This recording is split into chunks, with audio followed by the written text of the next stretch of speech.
আলাইকুম ভাইয়া, কেমন আছেন আপনি? ওয়ালাইকুম আসসালাম আসফুল ভাই, আপনি কেমন আছেন? আলহামদুলিল্লাহ। আপনাকে একটা প্রশ্ন করতে চাই আমি। জি অবশ্যই, বলেন ভাই। তো শীত কেমন লাগছে আপনার?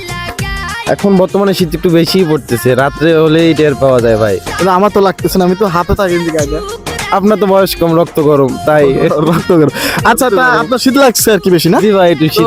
আপনি কি বিবাহিত? জি না ভাই, জি না। আপনি বিবাহিত না? না, না ভাই। তো বিয়ে কেন করছেন? ক্রান্তির ভিতরে আছে ভাই। ক্লান্তির ভিতরে আছে। তো শীতকালে তো বইয়ের প্রয়োজন, রাত হলে তো শীত লাগে। এটা তো বাবা মা বুঝে না ভাই, এটা তো সমাজও বুঝে না, সমাজ শুধু বয়সটা দেখে ভাই। আহা, এই কষ্ট তো রাখা যায় না। আমি দেখছি এত পরিমাণে শীত, তো আমি নিজে বিয়ে করে ফেলছি, তো আপনার কাছে প্রশ্নটা করলাম। তাহলে বিয়ে কবে করছেন আপনি? আপনি সিরিয়াস বিয়ে করেছেন? হ্যাঁ, আমি বিবাহিত। জি ইনশাআল্লাহ, আল্লাহ তাআলা যেন কবুল করে। আপনারা দোয়া করবেন, আপনাদের দোয়া যেন এই শীতে একটা ঘরে বউ আনতে পারে। তাহলে এই শীতে আপনার বাবা মাকে আপনি কি মেসেজ দিতে চান?